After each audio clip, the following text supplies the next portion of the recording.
Pregnancy में कौन कौन से काम नहीं कर सकते? प्रेगनेंसी में पेट के ऊपर वजन आए वैसा कोई भी काम नहीं करना है। मैं हूं doctor Pooja Patel, working as a gynaecologist and obstetrician at Santosh Sumanaskar hospital and preg IVF centre. आज इस वीडियो में प्रेगनेंसी में आपको कौन से काम करने चाहिए, कौन से काम नहीं करने चाहिए, और नहीं करने चाहिए तो उसके पीछे उसका साइंटिफिक रीजन क्या है, उसके बारे में मैं जानकारी दूंगी। नॉर्मली पेशेंट हमारे पास प्रेगनेंसी टेस्ट पॉजिटिव होने के तुरंत ही बाद चेकअप के लिए आ जाता है। हम उसका चेकअप करते हैं। बच्चा 6 या 7 हफ्ते का है, बच्चे की धड़कन शुरू हो गई है। हम पेशेंट को एडवाइस करते हैं सब अच्छा है, कोई तकलीफ नहीं है। तो तुरंत ही बाद पेशेंट हमको पूछता है कि क्या मैडम प्रेगनेंसी में मैं कुकिंग कर सकती हूँ, नॉर्मल हाउस होल्ड वर्क कर सकती हूँ कि नहीं, अब मेरी जॉब है तो मैं वहाँ पे जा सकती हूँ कि नहीं, ट्रैवलिंग कर सकती हूँ कि नहीं, वो सब क्वेश्चन रहते हैं। तो उसके बारे में मैं आपको अच्छे से जानकारी दूंगी। सबसे पहले तो प्रेगनेंसी में झुक के कोई भी काम नहीं करना है, यानी कि पूरा बेंट होके कोई भी काम नहीं करना है। पहले हमारे नानी दादी सब बोलते थे कि प्रेगनेंसी में झुको मत। उसके पीछे भी एक साइंटिफिक रीजन है। नॉर्मली हमारा प्रेगनेंसी में वेट गेन होता है, वो नॉर्मल चीज है, पर उसकी वजह से हमारी सेंट्रल एक्सिस यानी कि स्पाइन की एक्सिस थोड़ी डेविएट होती है, लंबर लॉर्डोसिस होता है, और उसकी वजह से जो हमारी सियाटिक नर्व कमर से पैर के तरफ जाती है, वो सियाटिक नर्व की इंजरी होने के चांसेस बहुत ज्यादा बढ़ जाते हैं। और अगर प्रेगनेंसी में ये सियाटिक नर्व की इंजरी होती है तो आपको टोटल प्रेगनेंसी में बेड रेस्ट करने की संभावना बढ़ जाती है।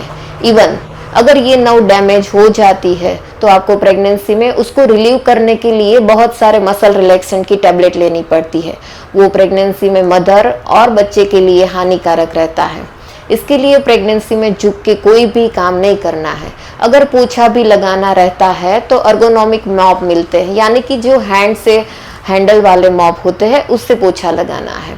दूसरी चीज, प्रेगनेंसी में वजन उठाना नहीं है। नॉर्मली 3 से 4 किलो तक का वजन आप उठा सकते हैं। नॉर्मल सब्जी लेना, आटा, वो सब कर सकते हो, पर फिर भी हो सके तब तक आपको ज्यादा वजन नहीं उठाना है, क्योंकि प्रेगनेंसी में हमारे हार्मोन इस तरह से डेवलप होते हैं कि पूरा बॉडी हमारा थोड़ा रिलैक्स स्टेट में रहता है। इसके लिए मसल्स, सॉफ्ट टिश्यू और जॉइंट थोड़े रिलैक्स रहते हैं, और इस बीच में हम ज्यादा वजन वाला काम करते हैं या वजन उठाते हैं तो ये मसल्स को स्प्रेन होने के चांसेस बहुत ज्यादा बढ़ जाते हैं। अगर मसल स्प्रेन हो गया तो इसके इन्फ्लेमेशन हो सकता है और आपको कमर दर्द और पेट का दर्द, पैर का दर्द हो सकता है। और हो सकता है अगर ज्यादा मसल स्प्रेन रहे तो आपको ये दर्द प्रेगनेंसी के बाद भी रह सकता है। उसके लिए प्रेगनेंसी में वजन वाला काम कोई भी नहीं करना चाहिए। और कोई बार तो पेशेंट हद से ज्यादा वजन उठा लेता है तो बच्चा भी कभी भी नीचे खिसक सकता है और प्रीटर्म डिलीवरी हो सकती है। और इसके लिए प्रीटर्म डिलीवरी को प्रिवेंट करने के लिए हमको वजन वाला काम प्रेगनेंसी में नहीं करना चाहिए। तीसरी चीज है, प्रेगनेंसी में जिस चीज में जर्क लगे वैसा काम नहीं करना, यानी कि 2 व्हील और 4 व्हील में ट्रैवलिंग नहीं करना चाहिए। हो सके तो फिर उसकी स्पीड धीरे रखनी है। चौथी चीज, आपको प्रेगनेंसी में जिस चीज में हमारा बैलेंस नहीं रहता वैसी चीज नहीं करनी चाहिए, यानी कि स्टूल के ऊपर चढ़ के कुछ वस्तु को नीचे उतारना या किसी चीज को ऊपर चढ़ाना, वो चीज नहीं करनी चाहिए। क्योंकि नॉर्मल पेशेंट बोलता है कि मैं प्रेगनेंसी के पहले ये सब काम करती थी, मुझे कोई तकलीफ नहीं थी, तो प्रेगनेंसी के बाद में क्यों ये नहीं कर सकती? क्योंकि आप किसी चीज को चढ़ाने के लिए ऊपर, स्टूल के ऊपर या टेबल के ऊपर चढ़ते हो तो आपको गिरने की संभावना ज्यादा होती है। प्रेगनेंसी में नॉर्मली थोड़ा बीपी कम रहता है, यानी कि हाइपोटेंशन होता है, तो आपको चक्कर आने की भी संभावना रहती है। उसके लिए प्रेगनेंसी में जिस चीज में बैलेंस इन्वॉल्व होता है वो चीज नहीं करनी है। प्रेगनेंसी में जंपिंग मूवमेंट भी नहीं करनी है। और प्रेगनेंसी में ज्यादा गर्मी वाली चीज यानी कि स्टीम बाथ, सोना बाथ, वो भी नहीं लेना है। नॉर्मली आप गुनगुने पानी से आप नहा सकते हो।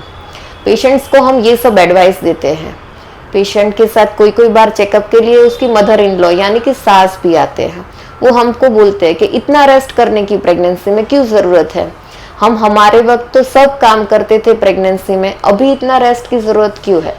पर अभी लाइफस्टाइल पूरी चेंज है। पहले के ज़माने में जो लोग थे वो सब खेती का काम करते थे, वो पूरी लाइफ उसने वो सब काम किया है, उसके लिए वो लोग के मसल्स उस तरह से बहुत टाइट रहते हैं, उसमें स्टेमिना भी ज़्यादा रहता है। उसके लिए वो लोग विथ प्रेगनेंसी भी बहुत सारे प्रेगनेंसी रुकती थी और बहुत सारे काम करते थे, उनको कोई कॉम्प्लिकेशन नहीं होते थे। पर अभी लाइफस्टाइल टोटली चेंज हो गई है। पेशेंट थोड़ा सेडेंटरी लाइफस्टाइल की तरह रहता है। पेशेंट एजुकेशन में पूरा टाइम निकालता है, उसके बाद तुरंत ही शादी हो जाती है। इतना हैवी वर्क कभी किया ही नहीं होता, कोई कोई बार तो नॉर्मल हाउस होल्ड वर्क भी नहीं किया होता। उसके लिए अभी आपको प्रेगनेंसी में थोड़ा ध्यान रखना चाहिए। और सबसे मेन चीज़, अभी प्रेगनेंसी रहने के लिए बहुत चांसेस कम हो गए हैं, इनफर्टिलिटी रेट बहुत ज़्यादा बढ़ गई है। अभी प्रेगनेंसी में इनफर्टिलिटी रेट बहुत ज़्यादा बढ़ गई है। इसके लिए बच्चा रहने में ही पेशेंट को तकलीफ होती है। इसके लिए जो आपको प्रेगनेंसी रुक गई है उसको अच्छे से 9 महीना पूरा करिए, जिसके लिए आपको प्रेगनेंसी में कॉम्प्लिकेशन ना आए, बच्चे की प्रीटर्म डिलीवरी ना आए। थोड़ा काम कम होगा तो फिर कोई टेंशन नहीं होगा, पर आपके और आपके बच्चे के लिए थोड़ा रेस्ट भी जरूरी है। नॉर्मल आप वॉकिंग, रनिंग, नॉर्मल एक्सरसाइज सभी कर सकते हो, पर वजन आने वाली कोई भी चीज़ प्रेगनेंसी में नहीं करनी चाहिए। अगर आपको ये वीडियो इन्फॉर्मेटिव लगी तो मेरी चैनल को सब्सक्राइब ज़रूर करना। Thank you.